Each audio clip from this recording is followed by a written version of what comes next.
Hello everybody and welcome back to World of Warships Legends. My name is Spartan Elite 43 and tonight we are back in the OG baby.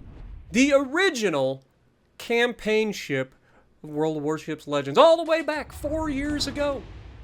The Atlanta was the first campaign ship in the game. Is it still capable in the right hands? Answer is of course yes. There's really not that many bad ships in the game. Atlanta definitely has some downsides. It is a destroyer escort, or a destroyer lead, was its original design, and then it was converted, or redesignated, a light cruiser anti-aircraft because of its dual-purpose 5-inch 38 main guns, which it has a lot of. But this thing has paper-thin armor, meaning anything that has 8-inch guns and above goes straight through the bow and murder your face hole, okay? It's not ideal. Meaning that you really need to have a map where you're not the center of attention. You need teammates that are going to help spot, and you need islands that are going to allow you to just daka until your heart's content and until all of the enemies are gone. Rip and tear until it's done. That is the motto of an Atlanta. Just keep chipping away. Death by 1,000 cuts is the motto of the Atlanta. Now, obviously, we're in the Atlanta B. I have both Atlantas. I have the Atlanta and the Atlanta B. I like the Atlanta B just because of its color. I mean, it's absolutely gorgeous in this just glossy black with the white. It's really good. I love it. All right? But, that being said, some of the downsides of the ship. It has no armor. We already talked about that. But it also has really long flight times. So anything outside of, say, 12 kilometers is really difficult to hit. Now here, I saw our cruiser going in, and I was like going to help him because I saw him like just YOLO rushing the Avier. And as soon as he goes in, he just gets yeeted, and I'm like, okay, never mind. I guess I will have to turn around and go the other way. Turn around. Every now and then I get a little bit lonely, and you never come around. Yeah, that. But, of course, our cruiser is already dead. We're trying to backtrack. We're going to try to get behind the island. I look over, our Tennessee's already lost half his hit points. It's like, I don't know, like, Aoba obviously just charged straight in and died, like, that was to be expected. But how does the battleship lose half his hit points already? How? I swear, some people just spawn in with less hit points than the rest of us. Or something, I don't know. It's like, literally, they take their ship out of port and they run into a tugboat or something, and they're just half health from the get-go. But you can see we do get a shot over the island here at this Avier, and we're going to hit like 8 of them. Like 8 shells hit, and we do 2,900 damage. Not the highest damage shot in the world, but that should have been enough to discourage the Avier from coming around this corner. The Avieri, I don't know. You Italians out there, you're going to have to like help me out here. I honestly do not know how this would be pronounced. Avieri, I'm not sure. You guys let me know. It, to me, looks like aviary, which would be like a bird-related sort of deal, which is kind of cool. So let me know if I'm close on that. But we're going to go ahead and just murder this guy's face. Like, you're done. If you get caught by an Atlanta and a destroyer at these ranges, you are dead. There is nothing you can do. If you're at a little bit further out, you can try to dodge and get away from them. But if you're caught inside 5 kilometers, you're just dead. But fortunately for us, the York has 210mm guns and is firing HE at us. Love to see that. But we're about to be spotted as we try to shoot at the York here over the top of the island. And I didn't realize it, but there's a cruiser right here. It's a Rodmot. So we're going to turn out and we're going to try to focus him and force him out of the ability to just sit here and farm our battleships, right? So the Rodmot and the Atlanta are very, very similar. So we need to make sure that we help each other out. Look at how long the flight time is. Remember, this guy's 12 kilometers away. It is so hard to land consistent shots on anything that's capable of dodging. But fortunately, our battleship takes a shot. He gets a couple of hits, but this guy's going to tuck himself away in behind the island. But we're going to get some decent chunks on him before he manages to get away. Because, like us, he doesn't have any armor. So every shell that does manage to hit him is going to pin him. Now, Battleship gets a good shot on him. We get another good hit on him. He's about half hit points. Now, here is the part where people have got to start paying attention. This is like the perfect map for an Atlanta. But much like I've already stated, the Atlanta isn't good at being the center of attention. You can absolutely do some disgusting things as long as you're able to dodge well. And I know there's some cruiser players out there that do very, very well at making themselves unpredictable. I tend to be very predictable. I tend to go full speed and just dodge left and right. Sometimes I'll slow down, but generally speaking, every time I try to slow down, I end up getting just destroyed. Because I assume that the person shooting at me can actually aim, and when you slow down, usually you find out that they're just auto-aiming, and the shells are going to hit you. I don't know if you've noticed, but auto-aim generally tends to aim directly at the center of mass. So it doesn't do a very good job of leading targets, meaning if people are using auto-aim against you and you slow down, you're more likely to be hit. So in those cases, that's what usually happens to me, is I just assume that they're competent and I get caught and proven otherwise. But here, we get to sit behind the island and Daka.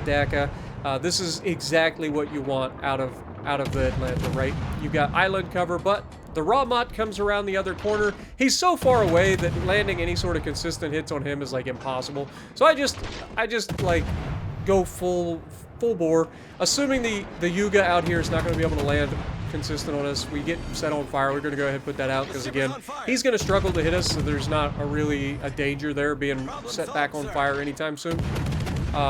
So we're going to just try to get rid of the Yuga. He's the biggest threat right now. The York's running away. The Rahmat is running away.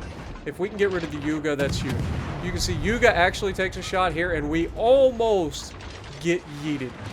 We turn in just enough to get underneath that shot. A couple of overpins, but if I had made the wrong turn there, he's going to depth strike me, because the last thing you want to do in a Atlanta is be caught angled against a battleship, because you will be Citadel. If you're bow in, you're going to get Citadel. If you're angled, you're going to get Citadel. Your best bet is to be full broadside, but at this range, he may get the shells coming in at such an angle that he would Citadel me anyway. So it's best just to not get hit in general, but you definitely don't want to be angled against a battleship in the Atlanta. You want to be flat broadside, if at all possible, if you have to take a hit. But just try not to get hit. That's the general rule of thumb, right? I know. Top shelf gameplay tips from yours truly. But Tennessee managed to finish off the Yuga. We've gotten 5 fires so far. We got 34,000 damage. And look at our planning right here. We have 2 caps. They have 2 caps. They currently have the lead in points, so we need to try to help out. There's an Arizona over there that's got about 1/3 of his hit points. And the only thing left on that side against all of their ships is a destroyer. It's a healthy destroyer, so there's at least that. But we need to try to help him. Now, we got a Kawasaki over here that we're going to try to finish off in the Dallas. But you can see we're going to try to lob the island. Look at the freaking shell trajectory. This is what I'm talking about. These shells, according to the game, hold that thought, are going to take 6 seconds to fly to the enemy. Which I think that's slightly off. I think that's like showing that I'm shooting at the island. I don't think it's actually taken into consideration the lob to the ship itself. But we didn't manage to land a hit to kill the Dallas. We're trying to put ourselves in position. We're preemptively angling against the island. Now, this is the part that you guys need to learn as a light cruiser player or a regular cruiser player. Not all cruisers can take advantage of islands like this. Sometimes you got to be a little bit further away from the island. But the thought process is the same. The spotting in this game works by line of sight to your conning tower. Right? The top of your superstructure. You see the pole that goes all the way up past the flags? That is where you get spotted from. If that is over the top of the island, you will be spotted. If they're within visual range of you or you fire your guns, that sort of thing. However, you can absolutely cheese the spotting in this game with ships like the Atlanta. Because the superstructure is so far forward as we get the kill on the Dallas, I'm sure our destroyer is thinking us right about now. You can absolutely cheese these these islands by keeping your superstructure forward and firing your rear guns over the island. Now, obviously, at any sort of range, the Atlanta is going to be able to lob pretty much every island in the game, because the Atlanta has a stupid shell firing arc. Like, it is insane. We already talked about it. It's insane. But we're going to show just how nasty the Atlanta still is against this poor North Carolina, who is completely naked and afraid. And to his credit, he's going to be shooting the battleship behind me, but and he is going to try to take evasive action, but there's only so much you can do. I fire my guns every 4 seconds. There's really not much you can do, and you can see it's going to take 8.5 seconds for these shells to get to the target, according to the targeting reticle. So we just get to sit behind the island and HE spam this guy, and there is absolutely nothing he can do about it. Fun fact, he actually does take some blind fires later and scratches the back of our ship a little bit, but he's never in any sort of like position where he can actually do anything about it. Now, his goal here is to close the distance. You can see as he does, we're starting to shoot the island with the front guns. So I'm going to reverse a little bit more. Again, the only person that can spot me here is this North Carolina, right? We don't know where the destroyer is. Okay, now we do know where the destroyer is, so we're not worried about him. But I keep freaking out a little bit, thinking I'm going to overshoot the island, and that's the last thing I want. Is to, I've already been burning this guy alive, so the last thing I want is to irritate him and pull out broadside and angled at these ranges. Like, you know he will depth strike me. I don't get the benefit of the doubt. So, we are going to just try to cheese the island once again. Use our superstructure is hidden, and we're firing the rear guns over the island. You can see he is taking blind shots, and he actually does manage to clip our rear turret, which is amazing, actually. I don't know if he was aiming at us or if he was aiming at the battleship and they just fell short or what, but we'll give him credit. We'll give him benefit of the doubt here that he was blind firing us because he's upset with us, and I gotta give him credit. But we're starting to land some hits on the Arizona. Arizona, very tanky. These shells are only 5 inches. They're only 127mm guns. So they don't pin a lot. And we're not running EOP because we need the fires. Atlanta needs fires. Jervis decides to pull out in front of us. He's going for the battleship here. So you can see we're going to struggle a little bit. It's been a while since I've been in the Atlanta, and so like the camera has kind of gotten wonky on me. Like, I'm not used to how like sensitive the camera is for the Atlanta. So initially this guy's going to get away. We are running our sonar, which is going to allow our battleship to see those torps and do the best that he can to dodge, but honestly I don't expect him to do much. He's going to eat those torps. But we're going to try to hit this Arizona that's over here. Still staying behind the island, still protecting ourselves. Just doing everything that a light cruiser should do in this situation, which is just stay hidden and stay active. You can see camera still getting all glitched out there. We get a fire on the Arizona. He's actually going to put that out. And we just need to land a couple of shells into the superstructure because I know I can pin his superstructure, and then he slows down and starts turning in. So here we are spotted. He is fully capable of yeeting me at any moment, so we want to get back to not being spotted. The plane has us spotted momentarily. We do get some hits into the superstructure. It's just a matter of time. He will die. I just need a couple of shells to land on his superstructure. Now here, I get going a little bit too fast going forward. Again, kind of screwed myself over. We do finish off the Arizona on that shot. We're up to 90,000 damage done and our 3rd kill.